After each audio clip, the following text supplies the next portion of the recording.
Hello सांग मैंने जय Jagannath welcome to my first video. आज आम ये वीडियो बनैबा चिकेन कषा।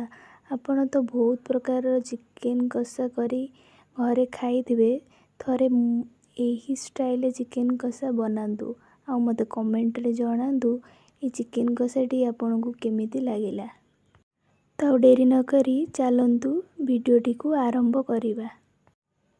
प्रथमे तेरे लूण पकाइबा, यापर एथिरे हाफ चमच हल्दी पाउडर पकाइबा, हाफ चमच काश्मीरी चिली पाउडर आउ 2 चमच भलिया सोरिष तेल।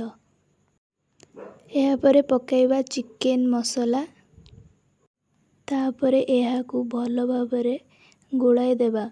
गोलाई सारिबा परे 15 रु 40 मिनिट याकू मैग्नेट हेबा पई छाड़ी देबा।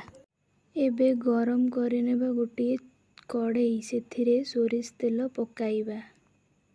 सोरिष तेल रे ही एही रेसिपीर टेस्ट बहुत बढ़िया लगी थाए। तेल गरम हो सारा परे हाफ चमच चीनी को सेथिरे पकाइबा आउ लो मीडियम फ्लेम रे चीनी को मेल्ट हवा जाए छाड़ी दवा। चीनी आमर भल भाबरे मेल्ट हो सारा परे सेथिरे आमे किछि गोटा मसाला को व्यवहार करिबा। सेथिपाई आमे नेइजे गुजराती, सुखिला लंका, अड़ेइच, लवंग और दालचीनी। एबे एई स्टेज रे रखिथिबा समस्त गोटा मसाला को एथिरे पकाई देबा आउ हल्का टिके भाजी नेबा, जेमिति कि सबु मसला रू गोटे बढ़िया वासना आसी जिवो। मने रखिबे गुजराती आउ अड़ेइच को पकाइबा पूर्वरु हल्का टिके छेचिकी पकाइबे। एठी मु 5टा मीडियम साइज पियाज को छोट छोट करी काटी नेइजी। ए पियाज एबे एथिरे पकाइबा। पियाज को गोल्डन ब्राउन हेबा पर्यंत भाजी नेबा। पियाज जेतिकी भल भाजी हेबो सेतिकी बढ़िया टेस्ट आसीबो। एबे हाफ चमच हल्दी पकाइबा, एहा परे हाफ चमच लूण पकाइबा, एहा परे एथिरे 2 चमच जीरा पाउडर पकाइबा, एहा परे धनिया पाउडर पकाइबा, तापरे एथिरे काश्मीर चिली पाउडर पकाइबा। एबे सबु जिनिस को भल भाबरे मिसाई देबा आउ मने रखिथिबे एई सबु गुंड मसाला पकाइबा समय रे गैस रो फ्लेम को स्लो करिकी पकाइबे, नचेत मसाला आमर पोड़ी जाई पारे। एबे एथिरे बाटी रखिथिबा अदा रसुण पेस्ट को देई देबा ओ एहा को भल भाबरे गोलाई देबा। मसाला कसी हेबा समय रे गोटे मीडियम साइज बिलाती को पकाइबा एवं लो मीडियम फ्लेम रे टमाटो को सिझिबा को छाड़ी देबा।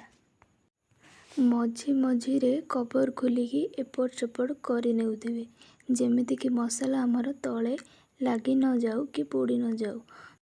2 मिनिट पर कवर को खोली देखिबा। देखंतु मसाला आमर पाखापाखी भल भाबरे कसी होई सारिछि। एही स्टेज रे मैग्नेट करी रखिथिबा चिकेन को पकाइबा। एबे एहा को भल भाबरे मिसाई देबा। पूरा 2 मिनिट पई हाई फ्लेम रे मिसाइबा।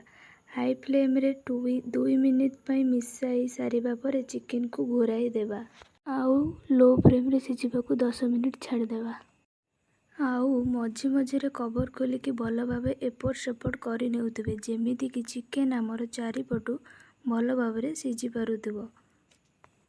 चिकेन सिझिबार 10 रु 15 मिनिट परे एबे कवर खोली नेबा।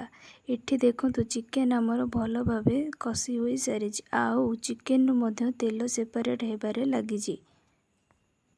चिकेन भल भाबे कसी होई सारिबा परे एथिरे आमे गरम मसाला पकाइबा।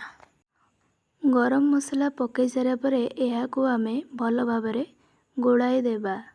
एथिरे उषुम पानी मिसाइबा। मने रखिथिबे एथिरे आपण उषुम पानी ही मिसाइबे। एबे एथिरे मेथी पतर पकाई भल भाबरे गोलाई देबा।